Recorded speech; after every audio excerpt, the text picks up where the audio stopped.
جو اس کا انکار کرتا ہے، جو اس کی تحقیر کرتا ہے، جو استخفاف کرتا ہے، فقہا نے لکھا ہے، فرمایا کہ یہ اس کے دل کے کفر کی نشانی ہے۔ لیکن جب وہ عالم دین ہے، جب وہ امام ہے، جب وہ مؤذن ہے، اس وقت جب آپ اس کی توہین کریں گے تو اس کی ذاتی توہین نہیں ہوئی، یہ اسلام کی توہین ہوئی ہے۔ جس نے تمہیں نماز کے لیے جگایا، اس جانور کے بارے میں حضور نے فرمایا اس کو برا نہ کہو جو تمہیں 5 وقت نماز کے لیے بلاتا ہے اور اللہ کا نام لے کر بلاتا ہے اور اس کے گھر کی طرف دعوت دیتا ہے، فلاح کی طرف دعوت دیتا ہے، صلاۃ کی طرف دعوت دیتا ہے۔ بڑا آسان ہے یہ کہہ دینا بھئی علماء کرتے کیا ہیں، اور علماء نے کیا کیا ہے، آپس میں جھگڑتے رہتے ہیں، علماء کی بات کیا ہے، علماء کا کام کیا ہے، علماء کی خدمات کیا ہیں، یہ کہنا آسان ہے۔ سارا کام علماء کر رہے ہیں، عوام خواب غفلت میں سو رہی ہے، صبح اٹھتی ہے کہتی علماء کرتے کیا ہیں۔ یہ اگر آپ اپنے بچوں کو نہیں سمجھائیں گے تو آپ نے اپنے بچوں کو خود کافر کیا۔ دوسرا جو شعار ہے اسلام کا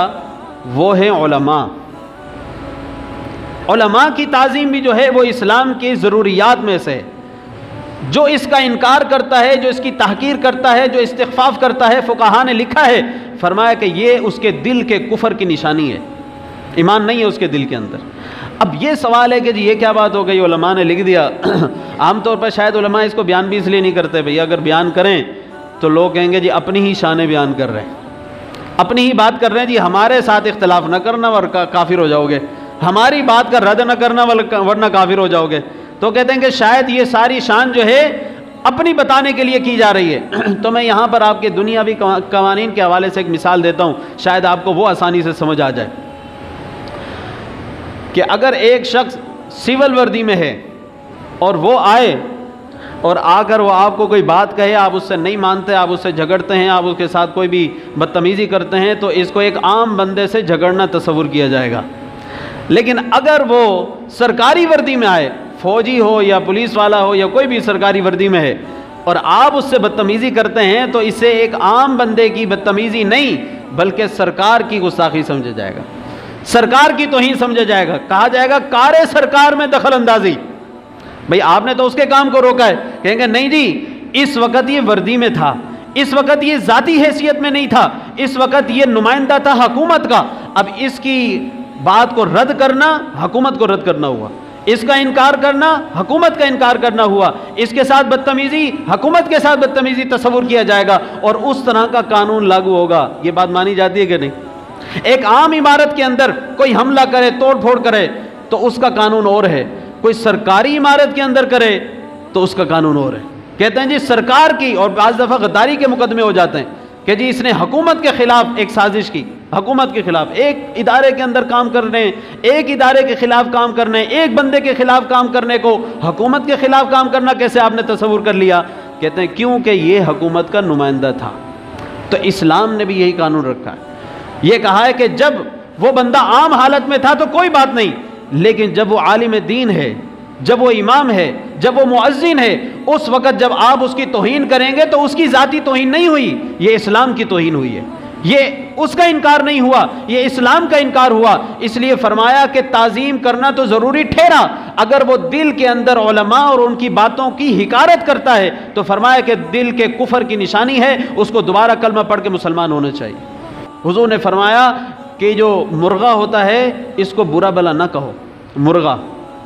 لا تسبوا الدیک، مرغے کو برا بلا نہ کہو، اس کو گالی نہ دو۔ بعض دفعہ بندہ غصے میں آ کر کسی جانور کو بھی کہتا ہے بھئی اس میرے جانور پہ لعنت ہو جائے، اس نے تنگ کر رکھا ہے،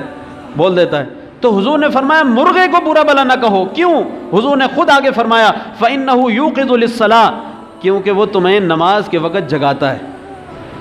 تو بزرگ فرماتے ہیں کہ دیکھو ذرا، مرغا جان بوجھ کے نماز کے لیے نہیں جگاتا، اللہ نے اس کی طبیعت میں رکھا ہے کہ صبح کے وقت وہ اذان دیتا ہے، اس کو نماز کے ٹائم کا نہیں پتا کہ ٹائم ہوا ہے یا نہیں ہوا، لیکن اس کی عادت ہے کہ صبح سویرے وہ آواز نکالتا ہے تو لوگوں کی آنکھ کھل جاتی ہے نماز کے وقت۔ حضور نے فرمایا چونکہ وہ نماز کے وقت تمہیں جگاتا ہے، اب اس کا یہ احسان ہے، لہذا اس کو برا بلا نہ کہو۔ جس نے تمہیں نماز کے لیے جگایا، اس جانور کے بارے میں حضور نے فرمایا اس کو برا نہ کہو جو تمہیں 5 وقت نماز کے لیے بلاتا ہے اور اللہ کا نام لے کر بلاتا ہے اور اس کے گھر کی طرف دعوت دیتا ہے، فلاح کی طرف دعوت دیتا ہے، صلاۃ کی طرف دعوت دیتا ہے، اور جو تمہیں دین کی باتیں بتاتا ہے۔ اور میں یہاں پر یہ عرض کروں گا، بڑا آسان ہے یہ کہہ دینا بھئی علماء کرتے کیا ہیں، اور علماء نے کیا کیا ہے، آپس میں جھگڑتے رہتے ہیں، علماء کی بات کیا ہے، علماء کا کام کیا ہے، علماء کی خدمات کیا ہیں، یہ کہنا آسان ہے، لیکن میں کہتا ہوں کہ آپ علماء جو ہمارے بڑے علماء ہیں ان کی باتوں کو پڑھیں اور آپ دیکھیں کہ ہماری عوام کو تو پتہ ہی نہیں کہ اسلام کے خلاف سازشیں کہاں کہاں سے اٹھ رہی ہیں، کچھ نہیں پتہ۔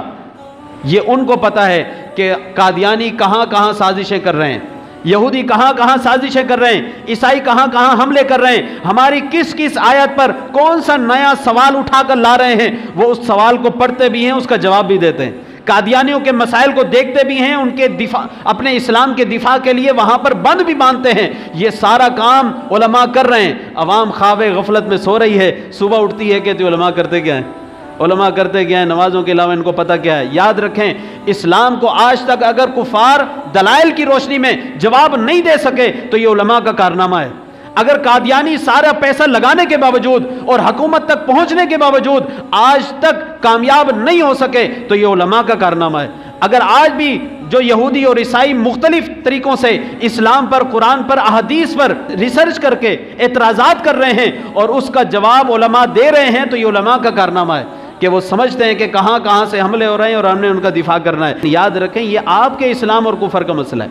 اگر آپ احترام نہیں کریں گے علماء کا، اگر آپ اپنے بچوں کو نہیں سکھائیں گے کہ علماء کا احترام ہے، اگر آپ ان کو نہیں بتائیں گے کہ بھئی یہ داڑھی کا احترام ہے، اس کا میسج نہ بناؤ، لطیفے نہ بناؤ، علماء کے اوپر لطیفے نہ بناؤ، مسجدوں کے اوپر لطیفے نہ بناؤ، فرشتوں کے اوپر